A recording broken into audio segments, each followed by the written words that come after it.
Day 15, Mind and Body Renewal with Take Back the Table. Today we delve into controlling our anxiety. Just as we discussed in Day 13, anxiety is a warning signal, just like worry.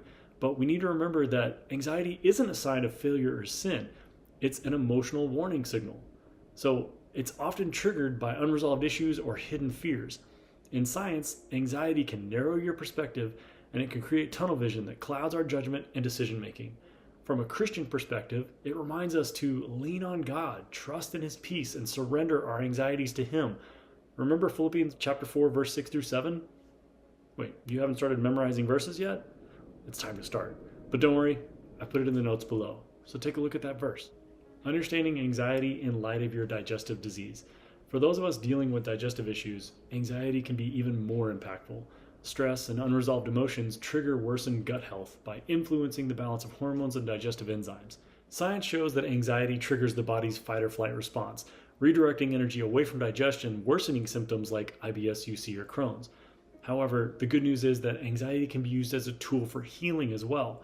By addressing the root causes of your anxiety, you can overcome those past traumas, emotions, or toxic thoughts, and you can bring about physical healing yourself. We all need to face these issues head on if we're going to see restoration with both our mind and our bodies.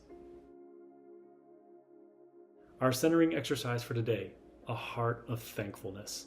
This is one of my favorite exercises. I do it every morning. It's to begin the day with a grateful and thankful heart.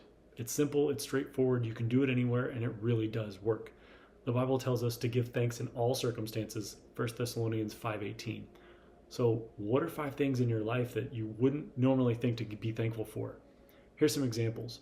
Breath, water, buttons on your pants, gravity, utensils, coffee cups, little things. And then sit there and think what life would actually be like if those didn't exist. It'll bring you back to a state of gratefulness and thankfulness for little things.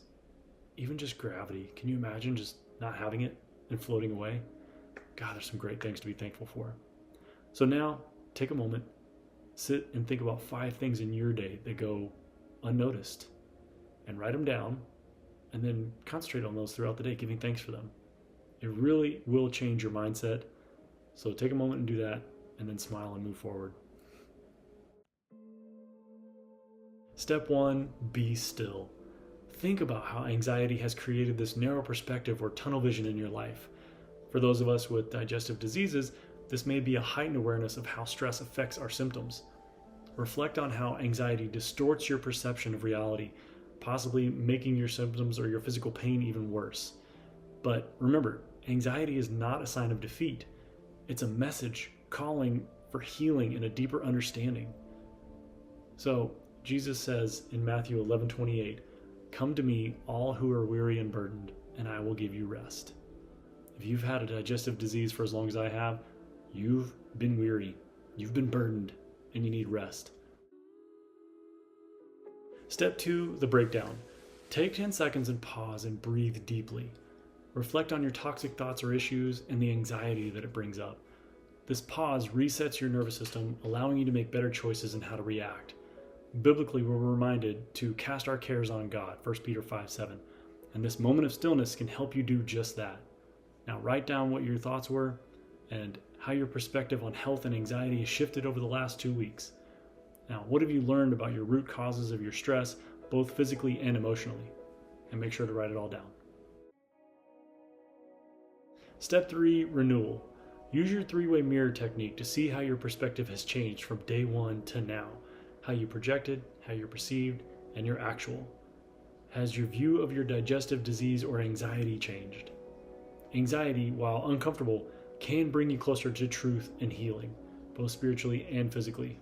So write down how your anxiety has blocked you from understanding the deeper roots of your illness or how these reflections are guiding you towards recovery. Step 4, go. End your day with affirmations and actions that bring you peace and healing. Try some simple affirmations like these. I can take control of my thoughts and actions as I'm being guided to healing. Or, even in anxiety, I will find peace that surpasses all understanding. Food action step. At this point, you should have some insight into what triggers your body or how food is interacting with it. I'm going to be giving you some easy, quick meals or snacks to make, but remember, drink your water, incorporate your teas, do some bone broth, things like that. Take your supplements, and make sure to give thanks for your meal. The recipe's below. Enjoy. Fitness action step. Now, this is the last week of the 21 days of renewal. And remember, I said we were going to have a focus on your fitness this last week.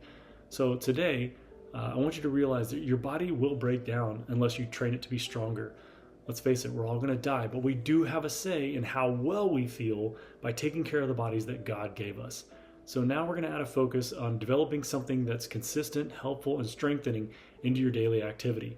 Now, if you've got 7 days in a week, it's best to have more days on than are off. So you have to have 4 out of 7 days where you're doing something better for your body than you're doing something against it.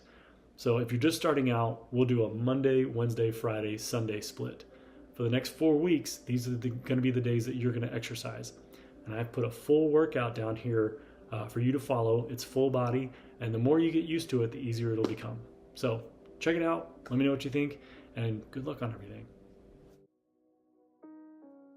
Remember, healing is a journey. It's not just physical or spiritual or emotional. It's all of it. Your digestive disease does not define you. God does. And as you continue this cycle, embrace both the messiness and the peace that comes with healing. Some final notes with your workout. Stay consistent. Progress comes through small daily efforts. Listen to your body. Modify movements if you need to. Hydrate and get nutrition. They both matter. So support your workouts with gut healing foods. And then invite God into your fitness journey. Strength comes from Him, not just from our muscles. So once your body becomes adapted to the routine, it usually takes about 4 to 8 weeks of consistent working out, then you can change it up. And if you are somebody that works out consistently and you really want to dial into that and get to the next level, well, then you can check out my friend Brett Kahanowicz at his fitness company. It's called Forged Performance Institute. I've put his email in the notes below, so check him out. And I'll see you guys in day 16.